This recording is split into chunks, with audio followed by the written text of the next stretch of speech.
Welcome into the Lakers Report by Chat Sports. The 2025 NBA Draft has come and gone. The Lakers made just one selection in this year's draft, and it was Adou Thiero, the wing out of Arkansas. We'll break down how they got there, and we'll break down what Theiro could bring to the Los Angeles Lakers here in the 25-26 NBA season. But before we do, make sure you hit that subscribe button. Our coverage doesn't stop here just because the draft is over. We'll have you covered with all of the latest Lakers news and rumors. We'll do analysis, maybe some Summer League watch parties as well. Hit that subscribe button. It's youtube.com/LakersTV. If Rob Pelinka makes a move, we'll have you covered right here on the channel. So the Lakers had an interesting day in the 2025 NBA Draft second round. They did end up only making one pick in this year's draft, but the way they got to that one pick was pretty interesting. So they started out today with the 55th overall pick, and then they made a trade with the Chicago Bulls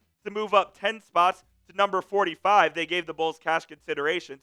And what that means is the Lakers are going to be hard capped at the second apron. So they cannot exceed the first apron, basically. They cannot go into the second apron whatsoever, and that triggers the hard cap. So they moved up 10 spots to 45, but they weren't done yet. They once again moved up from 45, another 9 spots to 36 with the Minnesota Timberwolves. They also gave the Timberwolves some cash considerations as well, and that ended up, so this is right.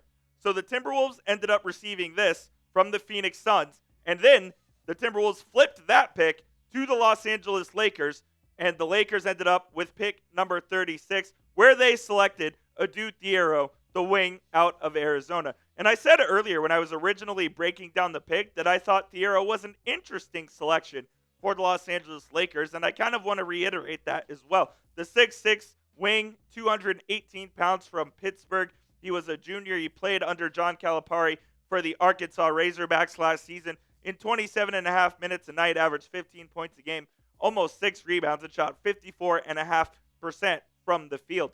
And he reminds me of a guy who is already on the Lakers roster in Jared Vanderbilt, a guy who can be a super long and athletic wing, a defense-first guy. As you see, Theiro averaged 1.6 steals per game as well, was one of the Razorbacks' best defenders last season.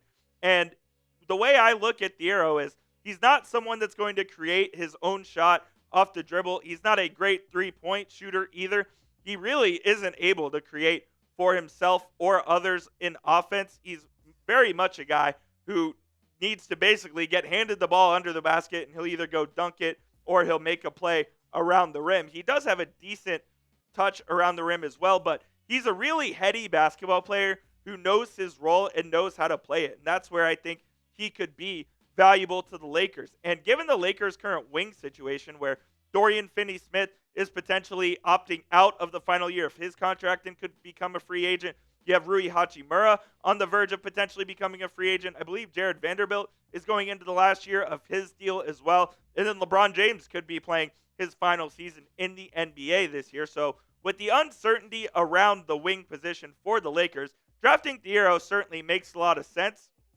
I think they could have gone in a different direction as well because there were some bigs on the board, including Maxime Renau, that I really liked that the Lakers could have used, because we all know that the Lakers' biggest need coming into this offseason is a big man. But they went best player available after they moved up 19 spots in this year's second round to go take Adou Thiero. Here's what Kevin O'Connor said once again about the newest Los Angeles Laker. He's a slasher with a jacked frame and an explosive first step, but has severe limitations on offense as a shooter. If he's able to figure out his shot, then his length and versatility will make him a classic 3-and-D role player. Look, he can kind of, follow the trajectory of a Dorian Finney-Smith who came into the league as an undrafted free agent with the Dallas Mavericks, not really knowing how to shoot whatsoever, and they completely revamped his shot. And now Dorian's one of the better 3-and-D wings here in this league, and if he does end up opting out and testing free agency, I think he's going to make himself a lot of money. So Thiero's going to be a more so of a development project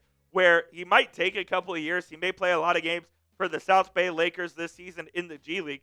But in a couple of seasons, when he has some experience under his belt, maybe the Lakers could bring him up and he could play a more of a full-time role. I do think this was a pretty solid pick for the Lakers. As you can see, the key free agents on there. LeBron may opt out, but we know he'll be back with the Lakers next season, even if he does opt out of that deal. But Dorian Finney-Smith definitely could be testing the free agent market. So they wanted to get a little bit of an insurance policy, which they do end up getting in Adou Thiero. So I've talked about Theiro. So now grade the pick for me down there in the comment section. Is it A, B, C, D, or F? What do you think about the Lakers' second round pick here in the 2025 NBA draft? I'll give you my grade here in just a moment, but before we do that, go check out our friends at Fanatics today. They have this awesome deal for you. 40% off this Lakers t-shirt combo. You can get the short sleeve one in purple and the long sleeve one in that charcoal gray. Love wearing long sleeve shirts, but the purple is also really dope as well. When you go to chatsports.com/Lakers combo, Fanatics will send us a part of the proceeds so you can support the channel and get yourself 2 Lakers shirts right there. That link will be in the comments and the description of today's show. Shout out to Fanatics for sponsoring this episode of the Lakers Report.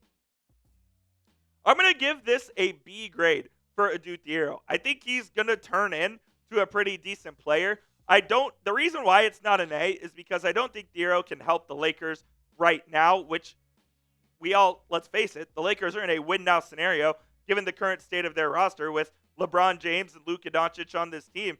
They are trying to win now, and they are trying to win often. I'm not sure Theiro would play a big part of that this year, but down the road, I certainly think he could, and I don't think the Lakers addressed their biggest need either, so that's why I'm going to knock off a letter grade for them.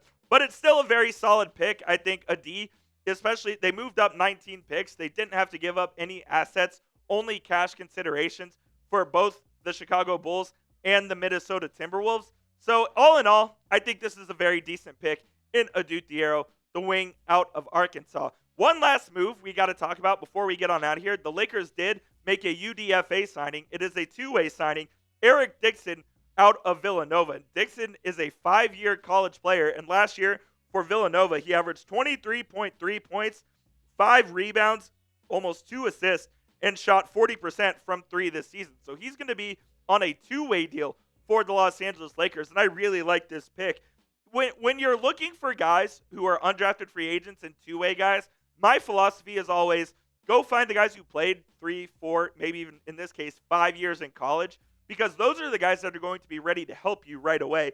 And I kind of think Dixon is going to be able to do that. He was a third-team All-American this year for Villanova, and I know Villanova had a down year this year, but I think this is a pretty good pickup, to be honest, for the Los Angeles Lakers. So I'm sure we'll see Adou Thiero and Eric Dixon a lot in the Summer League this year. By the way, the Lakers opening the Summer League against the Dallas Mavericks on July 10th. So we'll see Bronny James, we'll see Adou Thiero, we'll see Eric Dixon against Cooper Flagg and the Mavs. So that'll be very, very interesting to see Eric Dixon on this Lakers team. I bet he'll light up the Summer League, and I bet he'll light up the G League. And maybe if the Lakers need him this year, he could step in and he could score in a microwave in a hurry in a few of those games. Once again, hit that subscribe button, because if the Lakers make a move, you'll hear about it right here on the channel. We'll see you guys tomorrow with another video right here on the Lakers Report.